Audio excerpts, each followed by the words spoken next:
श्री शिवाय नमस्तुभ्यम, हर हर महादेव, जय महाकाल, जय हनुमान। कैसे हैं आप सभी लोग? देखिए, आप सभी को पता है कि 12 अप्रैल 2025 के दिन पड़ रही है चैत्र मास की पूर्णिमा, यानी कि चैत्र पूर्णिमा का दिन। और यह कोई मामूली दिन नहीं होता है, यह वही दिन है जिस दिन भगवान हनुमान जी प्रकट हुए थे। भगवान हनुमान जयंती, जिसे हनुमान जन्मोत्सव के नाम से जाना जाता है, वो पवित्र दिन आ चुका है। और इस चैत्र पूर्णिमा की रात्रि को आप सभी लोगों को एक छोटा सा काम अपने घर पर करना है, पीपल के पत्ते वाला उपाय। अगर आप अपने जीवन में मकान वाहन का सुख प्राप्त करना चाहते हैं, बड़ी से बड़ी कोई बीमारी है जो दूर नहीं हो रही है, कोई कामना आपकी पूरी नहीं हो रही है, तो इस चैत्र मास की पूर्णिमा के दिन आपकी बड़ी से बड़ी कामनाएं भी पूरी होती है। पूज्य गुरु जी की कथा से सुन करके और समझ करके पूरे उपाय को बहुत आसान भाषा में आपको बताऊंगा। परंतु उससे पहले आप सभी से बस एक छोटी सी प्रार्थना है कि जो लोग पहली बार आए हैं, चैनल को सब्सक्राइब जरूर कीजिएगा और वीडियो को लाइक करके देव आदिदेव महादेव का कोई सा भी प्यारा नाम कमेंट बॉक्स में लिखना मत भूलिएगा और आज के दिन जय हनुमान जरूर लिखिएगा। इस पूरे वीडियो में हम 4 महा उपायों के बारे में बात करेंगे, जो कि आपकी अलग अलग समस्त कामनाओं की पूर्ति के लिए होगा। और आज की रात्रि करने हैं तो ध्यान से सुनना है और समझना है। सबसे पहले बात करते हैं पहले वाले उपाय। अगर आपके परिवार में कोई भी व्यक्ति है जिसके कोई पुराना रोग है ना, कोई पुरानी बीमारी है, काफी समय से खत्म नहीं हो रही है, सब कुछ करके देख लिया, उनकी तबीयत कभी सही रहती ही नहीं है, कभी क्या कुछ ना कुछ होता रहता है, बहुत कष्ट में उनका जीवन बीत रहा हूं, ध्यान से सुनिएगा।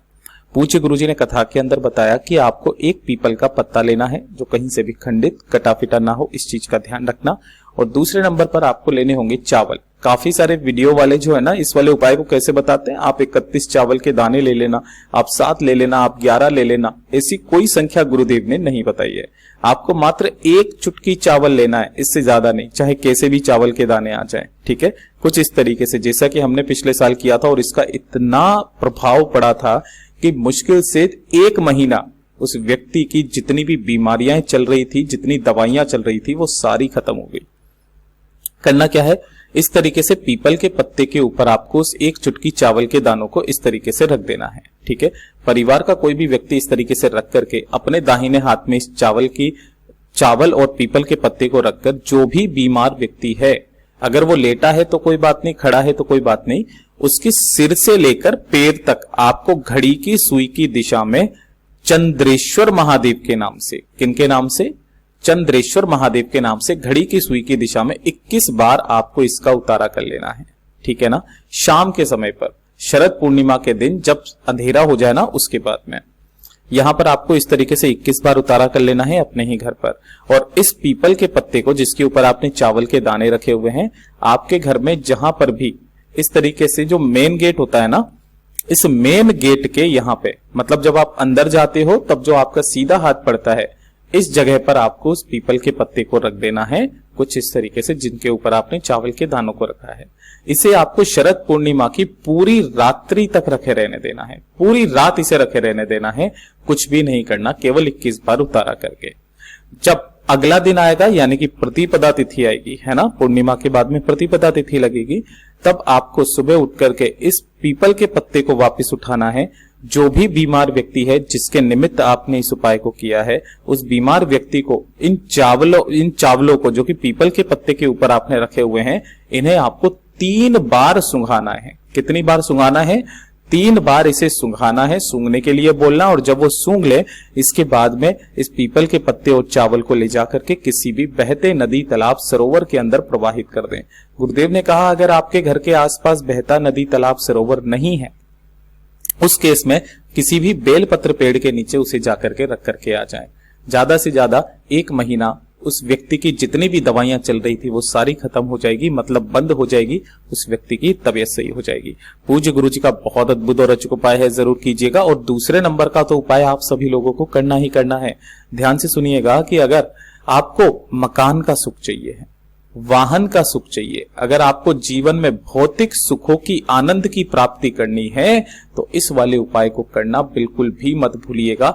जीवन के जितने भी भौतिक सुख होंगे, पूर्णिमा की रात्रि को मिलेंगे। ध्यान से सुनना, उपाय को करने का एक खास नियम और तरीका है। आपको लेना होगा थोड़ा सा दूध, ठीक है। दूध किसका लोगे? गाय का। और कैसा होना चाहिए? कच्चा दूध, जिसे एक भी बार गर्म नहीं किया गया होता है। अब इसे क्या करना है, अगर आपके घर में कोई चांदी का पात्र है, इस चीज का बारे में ध्यान रखना, अगर कोई चांदी का पात्र है, अगर नहीं है, जैसे छोटा सा गिलास हो, कटोरी हो, कुछ भी हो, नहीं है, उस केस में आपको स्टील का कलश लेना है। ठीक है, उसी स्टील के कलश के अंदर आपको क्या कर देना है, इस तरीके से दूध को भर देना है और इस दूध के अंदर आपको डालने होंगे गिन करके 11 चावल के दाने। कितने? 11 चावल के दाने, जो अक्षत होने चाहिए, पूर्ण होने चाहिए, कहीं से भी खंडित कटे फटे ना हो, इस चीज का ध्यान रखना। इस तरीके से आपको रख देना है।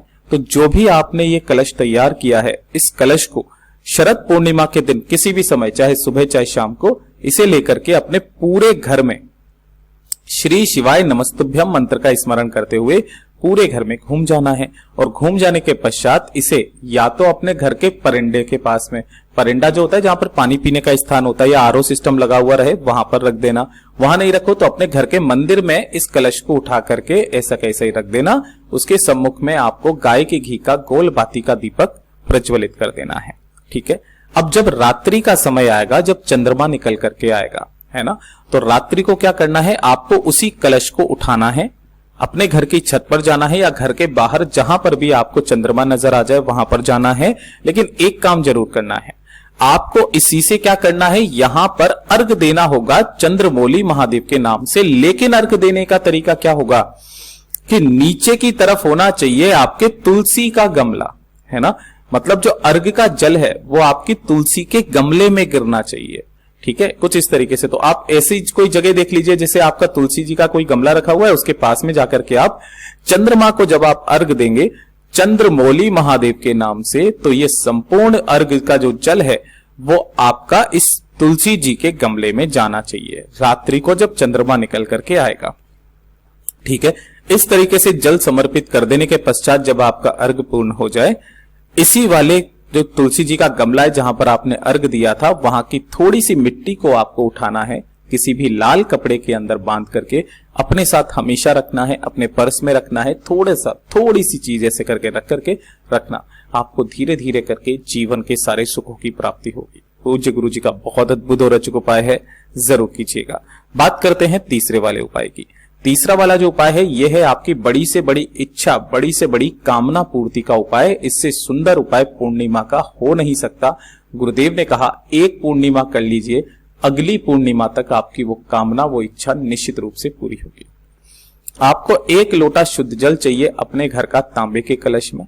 इसी के साथ में आपको चाहिए होगा मात्र 1 कमलगट्टा जो कहीं से भी खंडित कटा फिटा ना हो। उसके बाद में आपको चाहिए होंगी 5 बेलपत्र जो भी कहीं से कटी फटी ना हो, एकदम साबुत और सुंदर सुंदर सी कोमल कोमल बेलपत्र ले लेना। जो भी आपने कलश लिया है इसी के अंदर आपको 1 कमलगट्टा, 4 बेलपत्र इसके अंदर डाल देने हैं और जो 1 बेलपत्र है उसे अपने पास में रखना है। इन्हें लेकर के पहुंच जाना भोलेनाथ के मंदिर में शिवलिंग के पास। यहां पर आपको शिवलिंग के पीछे की तरफ में खड़े होना है, जिससे आपका मुख उत्तर दिशा की तरफ में हो जाएगा। कलश को अपने सम्मुख में रखना और एक जो आपने बेलपत्र बचा हुआ है उस 1 बेलपत्र को अपने दाहिने हाथ की हथेली पर ऐसे रखना कि डंडी आपकी तरफ रहे, बीच वाली पत्ती आपकी बीच वाली उंगली पर रहे। अपना नाम और अपना गोत्र बोलकर, अपनी कामना कह करके इस बेलपत्र को भी आपको इसी कलश के अंदर डाल देना है। डाल करके दोनों हाथों में इस कलश को पकड़ना। ओम नमः शिवाय श्री शिवाय नमस्तुभ्यम मंत्र का स्मरण करते हुए संपूर्ण जल को कुंदकेश्वर महादेव के नाम से शिवलिंग के ऊपर समर्पित करना। किनके नाम से? कुंदकेश्वर महादेव के नाम से समर्पित कर देना। समर्पित कर देने के पश्चात जो भी जल जलाधारी से बह करके नीचे की तरफ गिरे, आपको अपने दाहिने हाथ में उस थोड़े से जल को रोकना है। जल को रोककर अपने दोनों नैनों पर लगा लेना है, अपनी कामना को कह करके। पूज्य गुरु जी ने कहा मात्र 1 पूर्णिमा करके देख लीजिएगा, अगली पूर्णिमा तक आपकी वो कामना निश्चित रूप से पूरी होगी। पूज्य गुरु जी के ये सभी उपाय बहुत ही ज्यादा खास और अद्भुत है, जरूर कीजिएगा।